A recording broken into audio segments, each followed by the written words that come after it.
Hello, I'm Dr. Rima Mukherji, a consultant psychiatrist and founder director of Crystal Minds. When we talk about domestic violence, we always assume that the violence is being caused by a man in that household.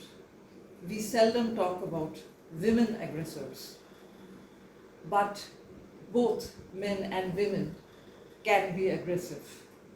Though, of course, men being the more stronger sex physically are known to be the culprits of domestic violence in a majority of cases. Because of their physical prowess, they are aggressive towards those who are weaker than them, and they include both women and children in that household, and sometimes elderly parents. Women have also known to be very aggressive towards their children who are weaker than them, and sometimes towards elderly family members, and rarely also towards their spouses.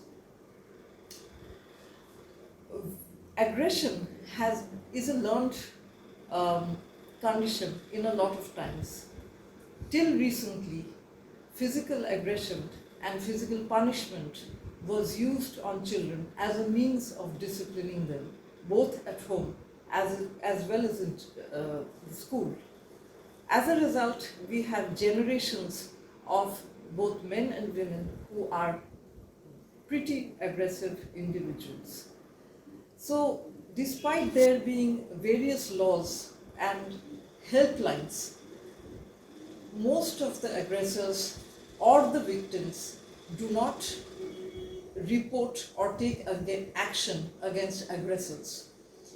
First of all, it is socially conditioned in a lot of households to accept male aggression as being the norm.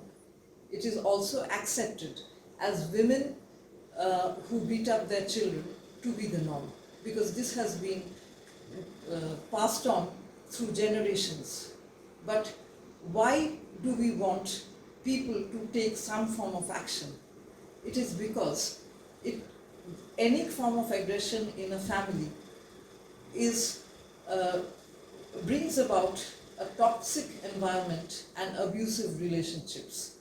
And in the long run, especially when there are children, this has very far-reaching negative consequences.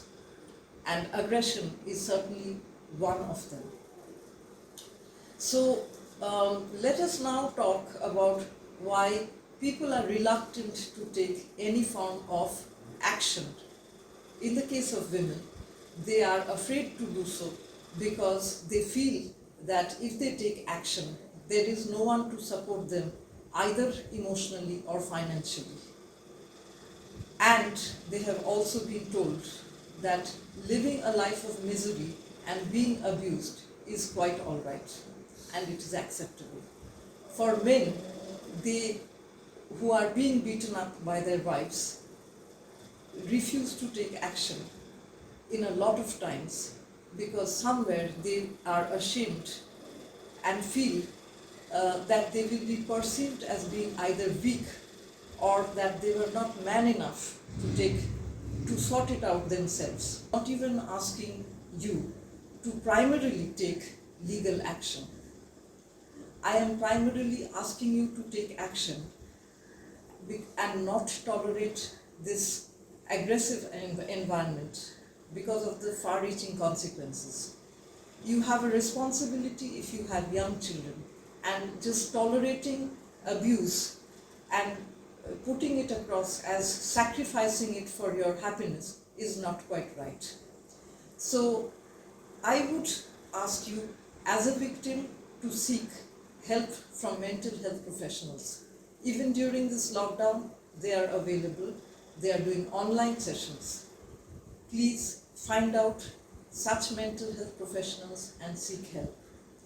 If you are a victim and the abuser is refusing to take help, even then you should take help in order to empower yourself and in order not to feel alone in your struggle.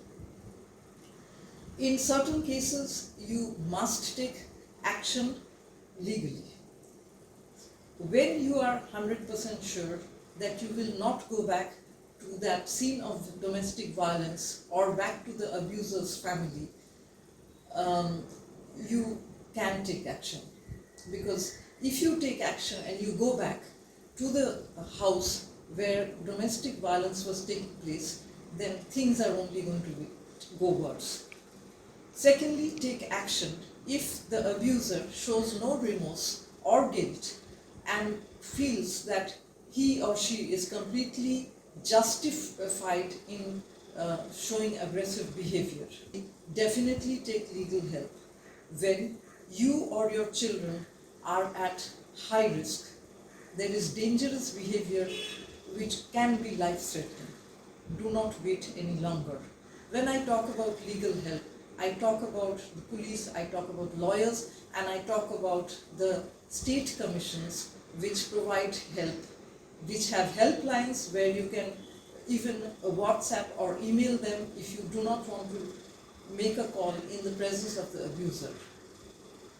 Lastly, do not be under any wrong impression and fool yourself that this will automatically go away.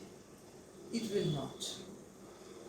No longer believe in those hollow promises made by the abuser, saying, I will not do this anymore. And do not make those hollow threats that you have been making all your life, that I will call the police and I will divorce you. You are no longer being credible. So do take action, take action at the right time with the right people, and remember, you have a responsibility towards your children.